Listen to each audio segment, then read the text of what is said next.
This is the artist known as Frank Zappa with another reading from the real Frank Zappa book by Peter O. And I'm going to just finish up a little bit of where I last was, because I did a little bit of changes here. So I wanted to say this last paragraph here in chapter 9. It's been about 8 months since I have done one of these readings here from the Bible. Corporal wisdom dictates that if any one guy sells 30 million records, when the kids come into the store to buy the big hit, they'll also pick up something else. This is called a traffic builder. Ever wonder why every year at the Grammys one guy sweeps up all the awards, but then again, there always seems to be one guy that screws up the awards anyways. And so why am I changing the real Frank Zappa book? Because one, I'm fucking it up because I'm fucked up and I have severe learning disabilities. And so it's amazing I can get through any of this stuff anyways. And nobody can catch me for plagiarism. And I've had some of my hecklers mention that the Frank Zappa Trust is going to come after me. And I think that would do more good than harm to my career at this point. So that would be really cool. And so part of being fake Zappa is when it comes to folks that have too much power, that's one of the things that the dead Mr. Zappa did, especially early in his career. And he had a lot of loss. He had a lot of loss when it came to his health, when it came to his relationships, his family, and his content, his stuff, his product, his creative work, even his art. So there's just a lot that he had suffered that folks that talk about Frank Zappa and talk about him as a fucking rock and roll god, there are things that they should be talking about. And recently, I heard somebody who was actually talking about him as if he was actually doing some contribution to society besides being a rock and roll guitar player and a comedy guy or whatever. And even some references to him doing stuff that was contributing to the world that had little to nothing to do with music anyways. So yay. It's always nice when people are starting to recognize the dead Zappa. I call him that to remind these fucking followers that want to immortalize their icons and idols and turning rock and roll into a religion. And there are people that are dead. They should stay in the grave. Doesn't mean we stop listening to their music, but we can't pretend like they're still alive. That's what they do to Jesus and Buddha and all kinds of other deities like that. And so there's a lot of things when it comes to being fake Zappa that I really hate. And some of those things has to do with what kind of music I'm supposed to do. And it occurred to me, since I last did the last reading, that one of the best ways to do a Frank Zappa tribute is to realize that Frank Zappa did whatever the fuck he wanted to do, and I think one of the best tributes to his life is to do whatever the fuck you want to do as an artist. Fight the addiction and abuse of power like he did, and pay the price of what it is to be an innovator and to see real change in a very, very corrupt industry that is very unfair and making a lot of people suffer. And so that makes it a really, really not so fun job. But something did get fun. Speaking of being fake, I reconciled with my sponsor, Ocean Spray. And in fact, I'm drinking some of their 100% natural, unsweetened, unwatered down, pure 100% cranberry juice. It's now available in a lot of major grocers and Walmart and shit like that. No sweeteners, no concentrated juices that are just as bad as corn syrup, and none of that artificial shit. And I could sweeten it myself with natural stuff. And I also forgive them because of this stuff when they had been using a natural low-calorie sweetener like erythritol, and there was backlash, and they didn't fight it, and they covered it up, and they gave in to the whole Splenda and aspartame, whatever the artificial sweetener monsters are, and gave into that shit. And so hopefully they will make another product and they will survive the media backlash that got some perfectly good products. Actually, they were healthy. Actually, their healthiest products were pulled from the shelf. And you don't see that in the media. Now, what does Ocean Spray have to do with Frank Zappa? Absolutely nothing. I just happened to put this sticker in there because I peeled it off of one of their bottles and I stuck it on there. So this is chapter 10. This is literally the one you've been waiting for, and it's even called that.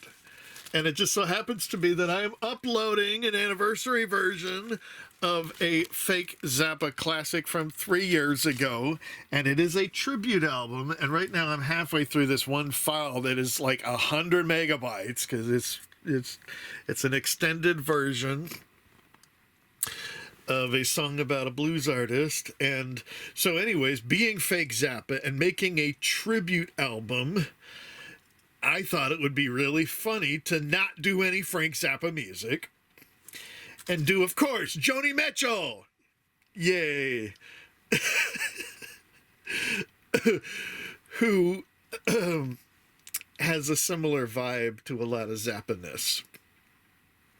And hiring a gay singer and doing a bunch of very gayish type stuff and some artsy-fartsy shit.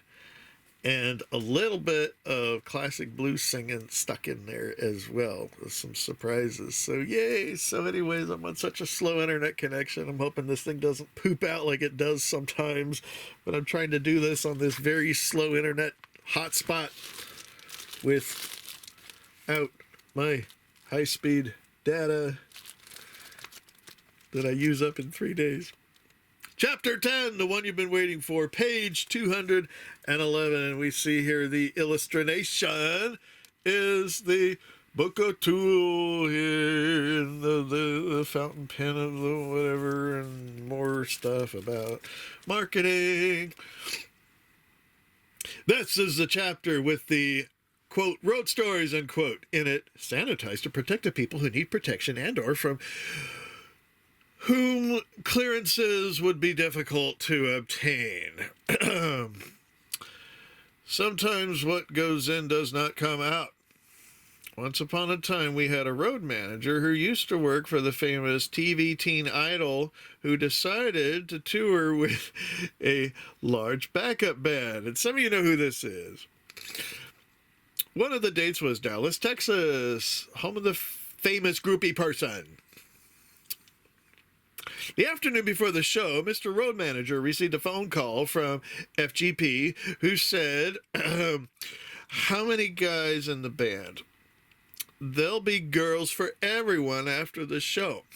The FGP even volunteered to procure a specimen for Mr. Road Manager. Sure enough, the band was walking off stage. There stood the FGP and the entourage of AGPs, assistant groupie personettes. The FGP was ordering them, you go with them, you go with him, you go with him, you go with him, etc. Then there was a big party. Mr. Road Manager wound up with an AGP who stimulated him greatly, and all the time thinking to himself, what a great band! Even the road manager gets laid. However, it was not to be. After the party in his hotel room, the girl announced that she couldn't fuck him because he was one of those big English groups. Had just been in town the week before, and the famous drummer had fucked her with a fountain pen, and it was still in her. Sleeping in a jar. I couldn't tape the following story as it occurred in 1971, but in 1987 I invited the protagonist to participate in a videotape interview. First, my version, as I remember it. The star of the story, number 2, is a girl named Laurel Fishman. We'll use her real name here because she is, in fact, proud of her accomplishments. She's been a regular attendee in the concerts in Chicago and the Midwestern cities in the 1960s and the 1970s. She won a contest to run by a radio station in Chicago. The contest was to tell in 25 words or less how the mothers of invention has saved your life. Her entry said that since hearing the song Colony Vegetable, she had gotten in touch with her friends in the vegetable kingdom, and as a result of this, her body functions have been more regular. The contest winner was to receive a backstage pass to our concert at the Auditorium Theater with one guest. I didn't even know the radio station was having a contest. At the gig, the promoter told us about it and introduced the winner, Laurel Fishman. She had a screaming orange-red hair and makeup out to here and was a little bit on the pudgy side. She walked with a guy who looked like Carl Franzioni from the early Freakout days. She had brought with her a present for the band. It was a piece of her own shit, which looked like it had been hand-molded into a perfect sphere sitting in a mason jar. She claimed it was exactly how it had left her body. I can't imagine how that could be true. I thought I saw palm prints on it. Jim Pons, the bass player at that time, was fascinated by it. After the show, he took it with him. We got to the motel, got into the car, and we're walking to the elevator. Pons couldn't stand it anymore. He just had to find out if it was real. He unscrewed the lid, took a big whiff, and went, "Oh my God!" It wound up in the trash can just outside of the elevator in the motel. Stuff up the cracks. Page 213. In 1981, one of Steve Vai's early tours, we were playing at Notre Dame University, and Laurel Fishman showed up. By some twist of fate, Steve wound up with Laurel in his motel room. They engage in a variety of practices involving a hairbrush and Steve drooling on his own dork while she jerked him off. I got the whole catalog of events the next morning during the breakfast report. His name is Steve Vai. He's a crazy guy. Last November, I recall, he needed a spanking. And then a female specimen went exciting for a night to give him a spanking. Laura was her name. She came to Notre Dame. She just told her that the other night he ought to be thanking her for the spanking. She was large and soft, and she beat him off. Made him drool upon his dork and gave him a wanking after the spanking. Hairbrush! Oh, what a hairbrush! It's not the one that requires grooming. Guys with light blue hair never do. Then she did explain there's another game that we could play with this device, and then a banana. It was slightly green, vapors in between, rising up to fill the room and cook the banana. Later in the dawn, Laurel carried on, got right up and dressed herself, ate the banana. That was from Steve's spanking from the album Them or Us, 1984. Since I know Laurel for years and I thought she was being commemorated for this folk song, I thought that I should at least let her know what I was writing, and if she had any objections to it, she should state them. Not only did she not have any objections, she thought it was a good idea. She wrote out a release in longhand along with a list of different objects that she had been penetrated with by Mr. Vi. Example, parts of guitars, assorted vegetables, and the drummer's umbrella. Page 215. Frank says, I think you should say very few words, just philosophy about, your attraction to inanimate objects. And Laurel, well, they do fulfill a need, and I don't know how it began or why I have this attraction, but I feel that many inanimate objects, sometimes common household objects, are members of the vegetable or, I won't say animal or fruit kingdom, but that didn't sound right. So animal kingdom certainly doesn't sound right. In fact, children and animals is where I draw the line. However, many objects can be very gratifying objects of fulfillment, and I think that's why you wanted to know. That's what you wanted to know, Frank here. Yeah, right. I mean, it's fairly obvious you'd be seeking fulfillment, or you wouldn't be stuffing yourself with these things. That's true. Okay, but let's say you never can tell where this videotape will be on the air or who will be watching, and they might not have tried stuffing themselves with any doodads yet, and you might want to give them the benefit of your experience. And then Laurel replies again, well, all I can say is it's worth trying once. And I mean, surely there's some, quote, object, unquote, lying around the house that all of us have felt some sort of attraction to at one time or another. Maybe it's that spatula you've been looking for at years now, or maybe it's a hammer. Actually, one of my favorite objects was a black rubber-handed hammer. And these are fairly common objects so that people use every day of the week, and every once in a while I'll see a particularly attractive male carrying one of these, and I kind of have to hold myself back. And then Frank says, like, nudge, nudge, wink, wink. Laurel continues here, but anything I'll do. I mean, I've had many enjoyable afternoons in the grocery store that have resulted in enjoyable evenings. And then Frank replies here, now considering that you tried to convince us that you have personal machinery that is capable of delivering a payload of that magnitude, and theoretically, nature being what it is, people want to have a good time if you're equipped with that. How can I put this discreetly? If you can plop a big thing out like that, then maybe the problems involved in putting other things in for amusement purposes are compounded by geometry involved, which might have led you at one point or another in your life to adopt certain practices which Christians may find, quote, unique, end quote.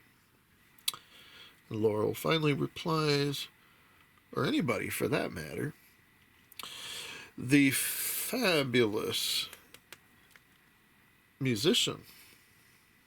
Once upon a time, in a town in northern Florida, a certain fabulous musician met 3 girls in the parking lot of the hotel. He found that one of the girls, the blonde, to be the most appealing and asked her to meet him for recreational deployment after the show.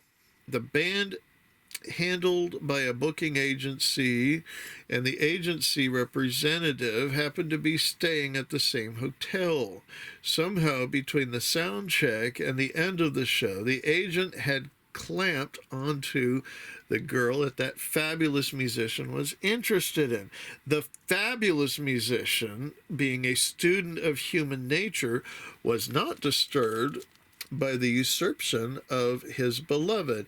He was, however, certain of several things. One, because the agent was an agent and he wasn't going to fuck the girl all night. Two, the agent's room was right next to his room. Three, the agent's room had an exterior balcony right next to his exterior balcony. Four, since it was summer and there was a high probability that the agent's curtains and sliding glass windows would be open. He also calculated by the time he got back to the hotel, he'd not only have to wait a mere few minutes for the agent to accomplish his evil mission. The fabulous musician told the other guys in the band, sitting in his room on the 7th floor, that something interesting was going to happen and that they should be standing by. Grasping his trusty Polaroid camera, he leaped from his balcony onto the next, and with the click of the shutter and the flash of the flashbulb, produced an instantly compromising photograph of the agent, who opted, "I certainly would like to have that photograph." To which the fabulous musician replied, "I certainly would like to fuck that girl." A trade was made. The agent received the photograph and retired naked to the corner of the room, reading The Godfather. The fabulous musician called across to the other balcony for the rest to join him. The girl, menstruating vigorously, seemed delighted at the prospect of further gratification.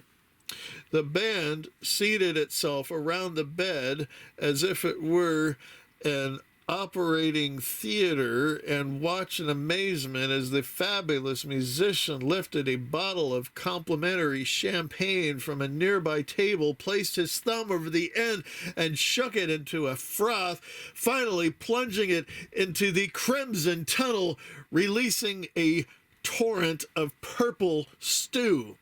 The girl achieved what appeared to be an immense orgasm. The fabulous musician withdrew the bottle with a flourish, turned to the spectators, said, "Cheers, lads," and drank the remaining liquid. The not-so-fabulous musician. What is that? What does that bottle say there? Deluxe Motel Champagne with a SH.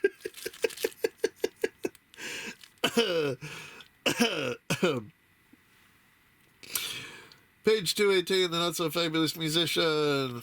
The story of the fabulous musician eventually entered the realm of classical folklore.